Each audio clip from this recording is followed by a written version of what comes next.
मेरा नाम एडवोकेट शुभम चौधरी है। आप लोग थाने पे क्यों काफ़ी देर से यहाँ पे? सर एक्चुअली 16-17 की रात को एक इंसिडेंट हुआ था जिसमें 4 बार पीसीआर कॉल मैंने ही करी थी और बीइंग द विक्टिम पीसीआर मेरे को ही थाने उठा के लाई थी। मेरे साथ पीसीआर में मारपीट करी है। मेरे साथ जो एक और साथ में मेरा फ्रेंड था स्पॉट पे, इसके साथ मारपीट करी है। थाने में लाने के बाद मेरा फ़ोन स्पॉट पे छीन लिया गया था। उसके बाद काफ़ी देर तक मेरे को फ़ोन नहीं दिया था। थाने में आने के बाद मैंने फ़ोन मांगा है, काफ़ी देर बाद इनने फ़ोन दिया है ताकि मैं अपनी फैमिली को इन्वॉल्व कर पाऊँ। और थाने में मैं वीडियो रिकॉर्ड कर रहा था एक पुलिस वाले की, जिन्होंने मेरे पे बदतमीज़ी करी थी, गाली गलौज करी थी। थाने के अंदर उन्होंने मेरे ऊपर हाथ उठाया और मेरे कपड़े फाड़े हैं, जिसका सर ने SHO साहब ने CCTV वीडियो देख लिया है। उसके बाद सर हम 4 साढ़े 4 बजे से यहाँ पे बैठे हैं। 3 से 4 घंटे हो चुके हैं मैं जब से आए हम। पुलिस कोई सहायता नहीं कर रही है हमारी।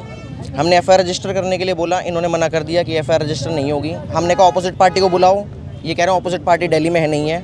जिन पुलिस वाले ने SI प्रदीप कादियान ने जिसने मेरे पे हाथ उठाया था उनको नहीं बुला रही है। हम तब से वेट कर रहे हैं। हेड कांस्टेबल राकेश था जिसने पीसीआर मेरे पर हाथ उठाया, उसको भी नहीं बुला रहे हैं। अब हम सब लोग DCP ऑफिस जा रहे हैं अपनी कंप्लेंट को लेकर DCP साहब के पास। थ्रेड में जो है तो आप लोगों ने बताया था कि आप वकील हो? जी सर, बिल्कुल बताया था। वकील के मेरे प्रोफेशन को लेके पीसीआर मेरे से काफ़ी ऐसी चीज़ कही गई है जो मैं रिपीट नहीं कर सकता। उन्होंने कहा था तेरी वकालत तेरे अंदर घुसाड़ूंगा, मतलब मेरे से काफ़ी अपशब्द यूज़ करे गए थे मेरे प्रोफेशन को लेके। और मेरे को तब भी मारा। फैमिली को लेके मेरी माँ को, बहन को देके गाली दी गई थी और रेप वाले तरह के वर्ड्स यूज़ करे गए थे मेरे साथ पीसीआर में। पुलिस वालों के आगे ही मारपीट सारी है। पुलिस वाले खड़े होकर देख रहे थे, कोई एक्शन नहीं लिया गया। पुलिस वाले ने लड़ाई जो बदतमीजी है भाई के साथ, इंसिडेंट क्या हुआ था? नॉर्मल सर, जो इस गाड़ी के साथ एक्सीडेंट हुआ था वो पीछे से कटिंग कुटिंग मारती आई थी और उन्होंने बिना इंडिकेटर के स्पीड में हमारे आगे राइट टर्न मारा था, जिससे हमारी गाड़ी कंट्रोल नहीं हो पाई और उनकी गाड़ी में टच हो गई थी। गाड़ी से उतरते ही मैंने उनसे हाथ जोड़ के बोला भैया जिसकी भी गलती है, तुम्हारी या मेरी, हम थर्ड पार्टी इंश्योरेंस में क्लेम कराएंगे। और सरकार द्वारा थर्ड पार्टी इंश्योरेंस बनाया ही इसलिए है कि हमारी गाड़ी से किसी और का नुकसान हो तो थर्ड पार्टी में कराया जाए। उन्होंने सर हमसे कहा कि थर्ड पार्टी नहीं लेंगे, 2 लाख रुपए की डिमांड करी है। उसके बाद वो 1 लाख पे है। फॉर्म कर लिया वहाँ पे? फ़ोन करके उनने 15-20 मिनट के अंदर ही पूरा बहुत बड़ा ग्रुप फॉर्म कर लिया था। उसके बाद सर पुलिस आई है पीसीआर के सामने।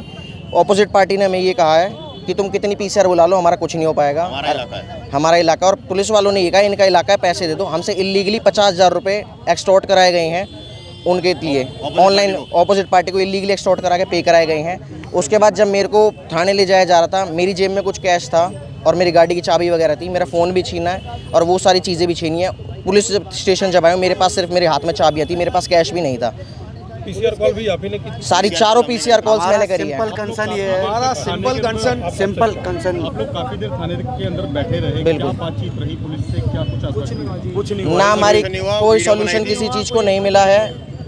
जो पुलिस वाले ने SI प्रदीप कादियान ने हाथ उठाया था थाने के अंदर और शर्ट फाड़ी थी, वो इन्होंने खुद एडमिट कर लिया CCTV में देख के। अब हम उन्हें कह रहे हैं एक बार हमारे पास बुलाओ उन्हें और उनके ऊपर एक्शन लिया जाए। उनको बुला ही नहीं रहे। बट इतनी देर से 2 घंटे 3 घंटे हो चुके हैं हमें यहाँ पे, ना उन्हें बुलाया जा रहा है, बस पागल बनाया जा रहा है कि आधे घंटे मारा, 1 घंटे मारा, आधे घंटे मारा, 1 घंटे मारा। पैसे की डिमांड क्या पुलिस की तरफ से भी थी कोई? नहीं, कोई डिमांड नहीं। अभी तक कोई डिमांड नहीं थी पुलिस की। बस जहाँ पे वो 50,000 उनको एक्सटॉर्ट कराए गए हैं वो, और 20,000 जो पीसीआर में निकाले गए हैं वो। आप लोगों का अगला कदम? अब हम DCP साहब के साथ जा रहे हैं, उसके बाद देखते हैं क्या सुनवाई होती है। कोई कार्रवाई नहीं? जी, अगर पुलिस कार्रवाई नहीं करेगी तो हम एक्शन लेंगे। जो भी हमारे सभी का एडवोकेट साहब का सभी का आगे का निर्णय होगा उसके ऊपर हम डिपेंड हैं। सभी जो भी सब कहेंगे हम उसी के अकॉर्डिंग जाएंगे। हमारा कोई पर्सनल रीज़न नहीं है। मैटर आप लोग सभी जान रहे हैं कि हमारे एक युवा साथी के साथ इस तरीके से बदतमीजी की गई। सबसे बड़ी बात यह है कि दिल्ली पुलिस के कान के नीचे जूं नहीं रेंग रही है। दिल्ली पुलिस को ऐसी बदतमीजियों करने की आदत पड़ गई है। जितने हमारे वकील साथी, चाहे दिल्ली के वकील हो, चाहे राजस्थान के वकील हो, चाहे महाराष्ट्र के वकील हो, चाहे कहीं के वकील हो, वकीलों के साथ पुलिस की जिस तरीके की जो बदतमीजियाँ ये बढ़ती जा रही है। सबसे बड़ी बात इनको ये चीज़ सोचनी पड़ेगी कि ये वकील ही हैं जो सिर्फ न्याय के लिए लड़ते हैं, ये वकील ही हैं जो गरीब के लिए लड़ते हैं। लेकिन बात जब वकीलों की आएगी तो पूरा वकील समाज खड़ा है। हम अपने भाई के साथ खड़े हैं और हमें दिल्ली पुलिस की जिस गैर जिम्मेदारी के साथ दिल्ली पुलिस के SHO ये रविंदर जोशी साहब ने जिस तरीके से बात करी और सारी चीज़ें प्रोटेक्शन करने का काम किया, आप ये देखिए कि ये क्रिमिनल को प्रोटेक्ट कर रहे हैं और ऐसे ऑफिसर्स को प्रोटेक्ट कर रहे हैं जो ना तो वकीलों की बात सुनते हैं ना समाज की बात सुनते हैं। और यहाँ मेरा मानना ऐसा है कि ऐसे ऑफिसर्स को तत्काल प्रभाव से सस्पेंड किया जाना चाहिए।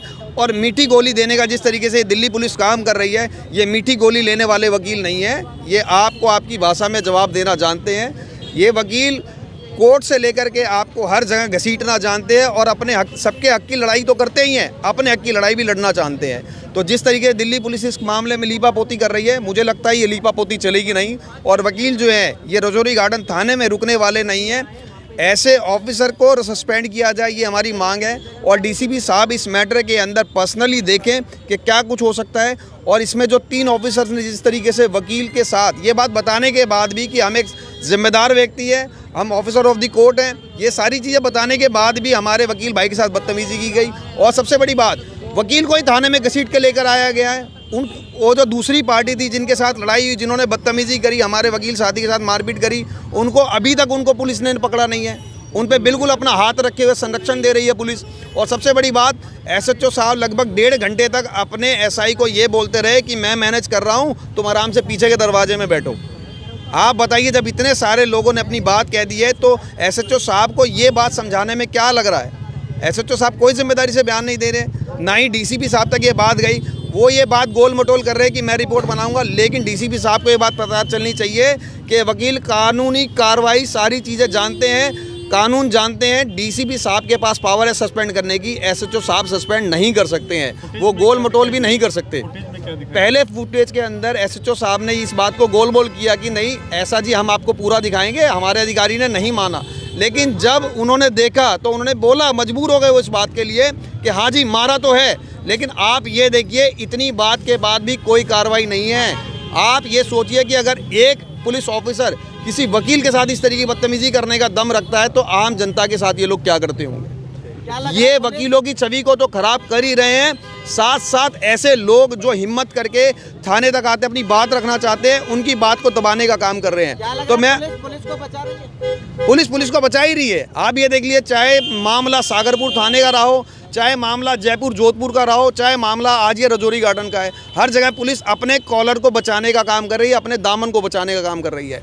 पर ये वकील हैं, उनका दामन छीनना भी जानते हैं और उनको सबके सामने नंगा करना भी जानते हैं। इसलिए ध्यान रखिएगा, हमारे वकील साथी इनको सस्पेंड करने से पहले मानने वाले नहीं हैं।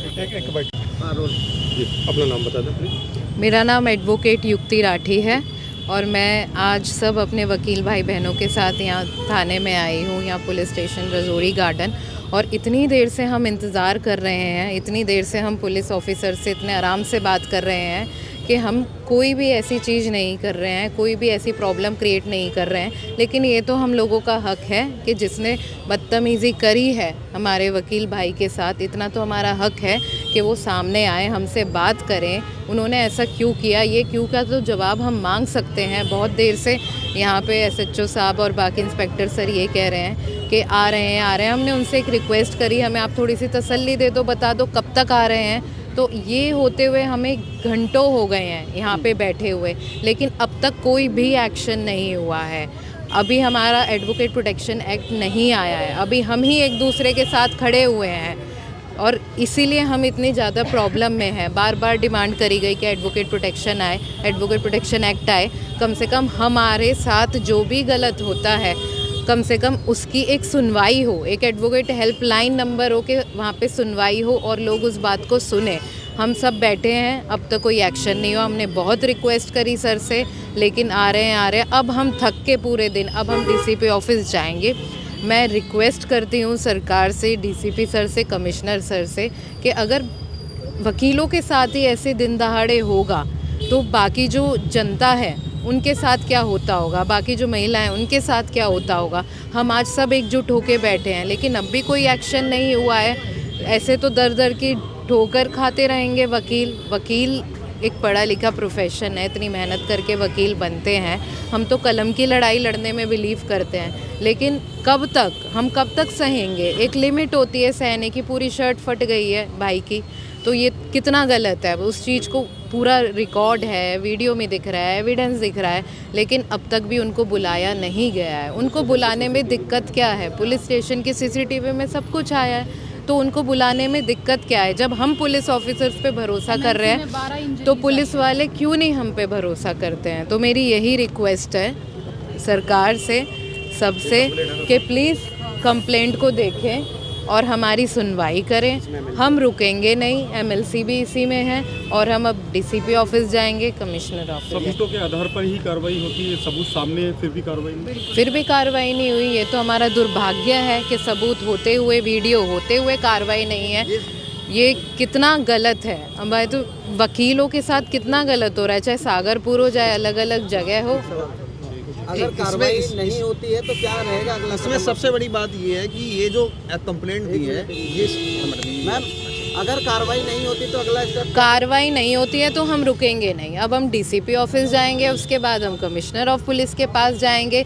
जहाँ जहाँ हमें दरवाजे खटकाने पड़े हम वहाँ वहाँ जाएंगे, चाहे हमें धरना देना पड़े, चाहे हमें अनशन करना पड़े, क्योंकि ये बढ़ता जाएगा और हम हमेशा ऐसे ही परेशान रहेंगे। हम स्ट्राइक कॉल करेंगे, सारे हम एकजुट होके अपने भाई की सुरक्षा के लिए, और डिमांड करेंगे कि जब तक आते नहीं हैं पुलिस वाले, जब तक हमारी सुनवाई नहीं हुई होती है, हम रुकेंगे नहीं।